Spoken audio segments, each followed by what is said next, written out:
চৈত্র মাস থাকতে থাকতেই বানিয়ে নাও এই নিরামিষ সুস্বাদু চচ্চড়িটি। ভাতের প্রথম পাতে এই রেসিপিটি খেয়ে দেখবে, অপূর্ব লাগে। রেসিপিটি প্রথম থেকে শেষ পর্যন্ত দেখার অনুরোধ রইল। নমস্কার বন্ধুরা, হ্যাপি উইথ গোপা কুকিং চ্যানেলের আরও একটি নতুন পর্বে জানাই তোমাদের সকলকে স্বাগতম। আজকে কিন্তু যুক্তিতর্ক নয়, বানাবো যুক্তি ফুলের রেসিপি। ঠিকই শুনেছ, এই ফুলটির নাম যুক্তি ফুল। এটি সকলেই খেতে পারে, বিশেষ করে ডায়াবেটিস ও কিডনি পেশেন্টদের জন্য তো ভীষণই উপকারী এই ফুলটি। এটি চৈত্র মাসের দিকে হয়ে থাকে। ফুলটি দেখতে কতটা সুন্দর, দেখো কত সুন্দর দেখতে। এই ফুলের এই ডাঁটিটা কেটে বাদ দিয়ে দিতে হবে, বাদ দিয়ে শুধু এই ফুলগুলোকে নিতে হবে। আর নিয়েছি এখানে আমি কিছু সবজি, তার মধ্যে আছে টুকরো করে কেটে নেওয়া পটল, কুমড়ো, বেগুন, একটা আলু, কিছুটা সবুজ ক্যাপসিকাম, আর নিয়েছি কিছুটা লাল ক্যাপসিকাম। তোমাদের কাছে যেরকম সবজি থাকবে সেই সবজি দিয়েই বানিয়ে নিতে পারো। যদি সবজি বাড়িতে না থাকে তবে তুমি শুধু আলু দিয়েও তোমরা বানিয়ে নিতে পারো, তাতে কোনো অসুবিধা নেই। চলো রেসিপিটি শুরু করা যাক। প্রথমেই ফুলগুলো বোটাটা কেটে বাদ দিয়ে শুধু এরকম ফুলটা নিচ্ছি। সমস্ত ফুলগুলো এইভাবে কেটে নিতে হবে। যদি ইউটিউব চ্যানেলে নতুন বন্ধু হয়ে থাকো তবে চ্যানেলটি সাবস্ক্রাইব করে নেওয়ার অনুরোধ রইল, পাশে থাকা বেল আইকনটা প্রেস করে দিতে ভুলো না। আর যদি ফেসবুক থেকে দেখে থাকো তবে পেজটি ফলো করার অনুরোধ রইল। সমস্ত ফুলগুলো আমি কেটে নেব। গ্যাসে একটা পাত্রে কিছুটা জল গরম বসিয়েছি, জলটা ফুটতে শুরু করেছে। এবার এর মধ্যে দিয়ে দিচ্ছি সামান্য লবণ।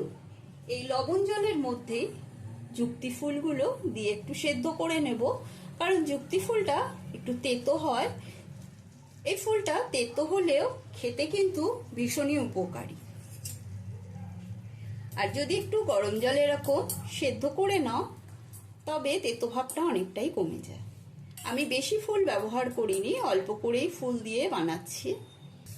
ফুলটা সেদ্ধ করে নেওয়া হয়ে গেছে, এবারে নামিয়ে জলটা ছড়িয়ে নেব। গ্যাসে একটা কড়াই বসিয়েছি, কড়াইয়ের মধ্যে দিয়ে দিচ্ছি কিছুটা সর্ষের তেল। সর্ষের তেলটা গরম হয়ে গেলে ফোড়নে দিয়ে দিচ্ছি কালো জিরে, শুকনো লঙ্কা। আমি কালো জিরে শুকনো লঙ্কা দিচ্ছি, তোমরা চাইলে এর মধ্যে 5 ফোড়নও দিতে পারো। ফোড়নটা ভালো করে নেড়ে ছেড়ে নিয়ে এর মধ্যে দিয়ে দেবো প্রথমে টুকরো করে কেটে রাখা আলুটা। আলুটা দিয়ে নেড়ে ছেড়ে নিয়ে এবারে এর মধ্যে দিয়ে দেবো কেটে নেওয়া কুমড়ো,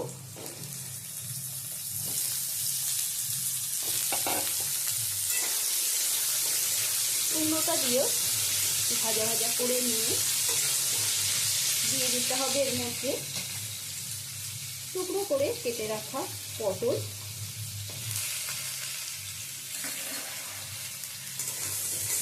পটল দিয়েও আবারও কিছুক্ষণ ভেজে নেব। কুমড়ো আলু পটল কিছুটা ভেজে নেওয়ার পরে এর মধ্যে দিয়ে দেবো আমি টুকরো করে কেটে নেওয়া বেগুন। বেগুনটা দিয়ে নেড়ে চেড়ে নেব।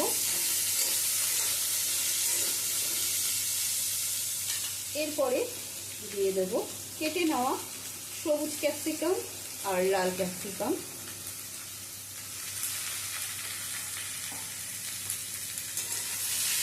সমস্ত সবজিগুলোকে প্রথমে ভালো করে ভেজে নিতে হবে।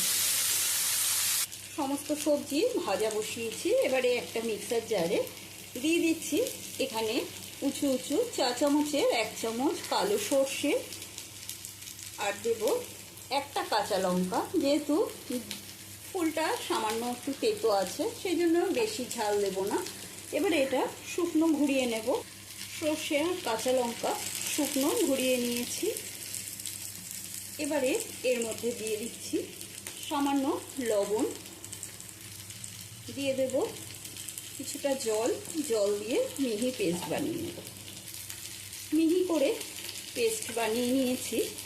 এবারে এই পেস্টের মধ্যে দিয়ে দেব বেশ কিছুটা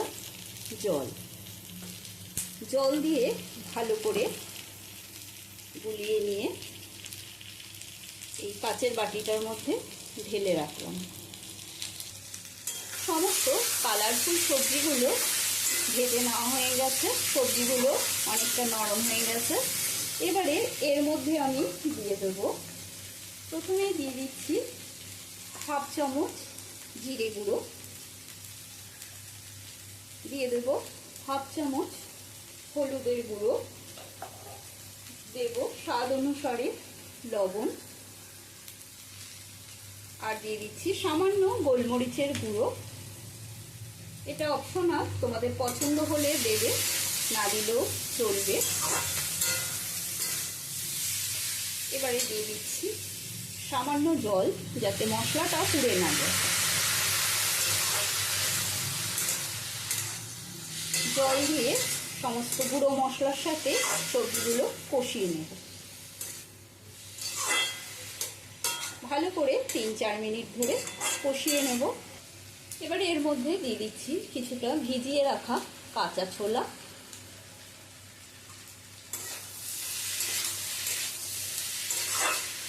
সমস্ত উপকরণ দিয়ে ভালো করে কষিয়ে নিয়েছি।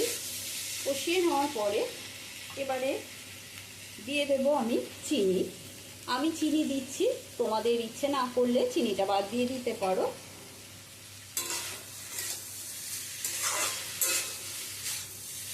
আগেই কিন্তু ফুলটা আমি দেব না, আগেই যদি যুক্তি ফুলটা এর সাথে যুক্ত করে দিই তবে সবজিগুলো তেতো হয়ে যাবে।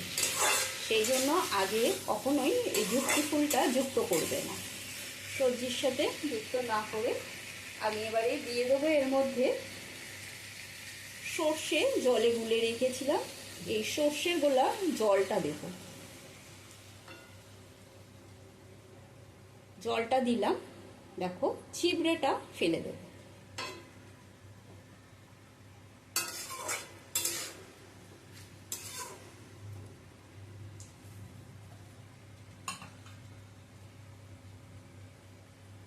এবারে 3-4 মিনিটের জন্য ঢাকা বন্ধ করে দেব, সবজিগুলো আরো কিছুক্ষণ সেদ্ধ হওয়ার জন্য। মিনিট 3-4 বাদে ঢাকাটা সরিয়ে দিচ্ছি।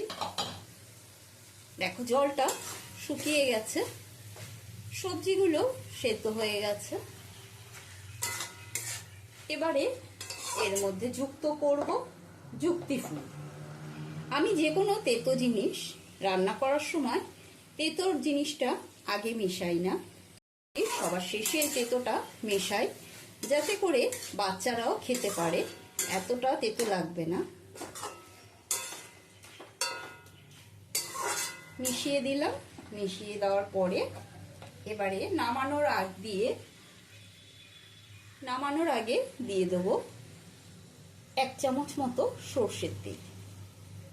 সর্ষের তেল দিয়ে ব্যাস হয়ে গেল মোটামুটি। এবারে ঢাকাটা বন্ধ করে স্ট্যান্ডিং টাইমে রেখে দেব। গ্যাসটা বন্ধ করে দিলাম। গরম ভাতে প্রথম পাতে দিয়ে দাও এই যুক্তির সাথে। এই অপূর্ব স্বাদের চচ্চড়িটি আজকের মতো কমপ্লিট। আশা করি রেসিপিটি তোমাদের সকলেরই ভালো লেগেছে। একটা লাইক দিয়ে দিও, কমেন্ট করে জানাবে রেসিপিটি তোমাদের কেমন লাগলো, আর বেশি বেশি করে শেয়ার করতে ভুলো না। আজকের মতন এই পর্যন্ত, আবারও নতুন কোনো রেসিপি নিয়ে হাজির হব। সুস্থ থাকবে, ভালো থাকবে, ধন্যবাদ।